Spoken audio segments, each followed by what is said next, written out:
What's going on, YouTube? It's me again, the Chocolate Torpedo, and I'm back. Going to go ahead and continue on with this perpetual, never-ending horror cult exploitation DVD update, and go ahead and start this off with Shiver. It's about this kid who has an allergy to the sun. His condition starts to get worse, and he and his mother move out to this small little village, this remote village, and some weird killings start happening. And that's pretty much the gist of the movie. The detectives and his mother and him try to figure out what's going on in the woods where all these killings are happening. And I think overall the movie, it was all right. It's not the best, not the worst. It kept my attention for the most part, but you know, it's not the best thing. I mean, it's worth checking out, I guess. Next up we have Rampage. It's about this kid who's kind of bored, just fed up with everyday life, how mundane it is. So he decides to go on a killing spree. He orders this body armor and these guns, and he just kind of goes off, and it doesn't waste any time. It gets straight down to the nitty-gritty. It was pretty shocking, to be honest with you. A1 Oak Ridge did a review of this, so check his review out if you want to know more about this movie. Actually very disturbing when you really think about it, but pretty straightforward, really. But the ending was actually, I thought, considering was more messed up than the actual. Well, maybe not more messed up than the actual killings themselves, but I mean, it was pretty screwed up what the dude did. It has to do with his friend too, but this is definitely one you should check out if you're into these psycho killer type films. And then next up we have the remake of The Crazies. I enjoyed this. I saw the original. I wasn't really too crazy about the original. It was just too cheesy, not enough gore. But this one, it seemed like it had a lot more going on for it. Obviously they had a bigger budget and whatnot, but I don't know. I thought this remake was actually very good, and I prefer it over the original. There was just so much going on. It was action-packed, and it kind of kept you at the edge of your seat throughout most of the movie. Not the best thing, not the worst thing either, but definitely a remake worth checking out, if I do say so myself. And next up we have Midnight Meat Train. It's a Clive Barker adaptation. Very good film. The only thing that detracted from it, I thought, was the CGI gore. Some of the CGI gore, extremely fake looking in parts, but the kill scenes were brutal. The storyline was just very, very well told, very intense. I could highly recommend this to anybody who's a fan of Clive Barker adaptations on film. It actually, I've heard it's gotten like mixed reviews, but I think it's a pretty strong film overall. And we got Night of the Demons 2. I enjoyed this. Not as good as the first. Didn't have the same type of vibe as the first. I guess I liked the first mostly because it had that 80s, that strong 80s feel to it. But this was almost as good. So, I mean, if you're a fan of the first film, you'll probably end up liking that one anyway. Next up, we have Smash Cut, starring Sasha Grey, the porn star, and it's about this filmmaker. He makes crappy films, and he's sitting at the premiere of one of his films, or maybe not the premiere, but he's sitting in the audience of one of his films being shown, and the audience is, trashing it.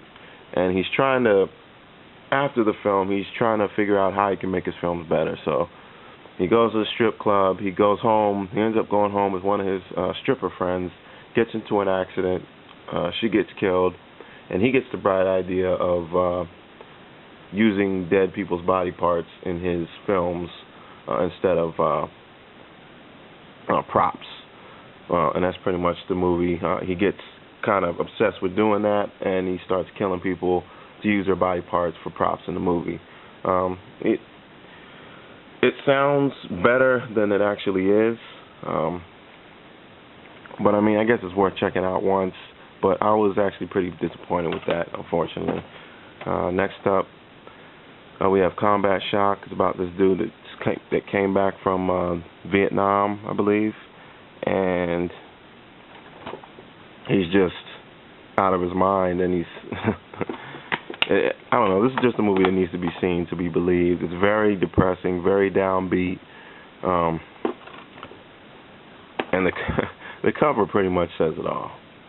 There's a lot of you on here that have talked about this, and have recommended it highly, and it was well worth it. So, I mean, anybody that's not heard of this, not seen this, I can definitely recommend it. Combat Shock. And this next one I got on VHS recently for $2, and I found this at a FYE down in Oregon on my way back up from California back to Washington. Found this. They were having a 30% off sale. They had this listed at like $25, so I got it 30% off, whatever that is. I'm just happy to have a U.S. copy of this movie. I got the foreign disc. It's actually, where is it? Somewhere. Oh, here it is.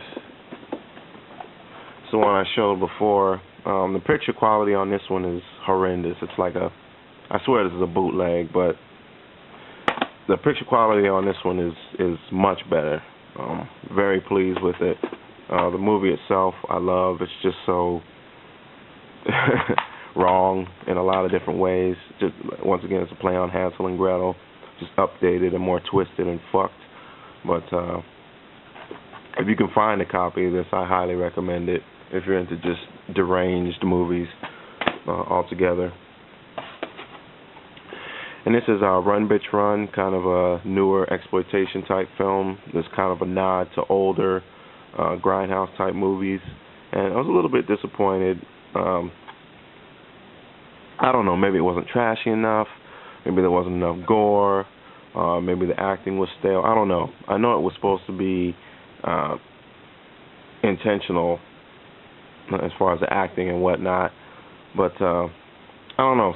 Some about it just didn't. It just didn't cut it for me. Maybe it just wasn't brutal enough or shocking enough or whatever. But I guess it's worth checking out once at least. But anyway, next up, House of the Devil. And this was actually very good. A lot of build up in this. I don't really think that the climax lived up to what the build up was trying to bring, I guess. I don't know how to word that any better, but you know, it was actually a really good movie. It just kind of fell short, I guess.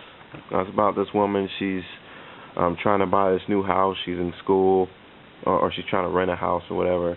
She's in school and she needs some money, so she answers this ad on the school board for a babysitter, and she takes the job as a babysitter, but it's not what she expects.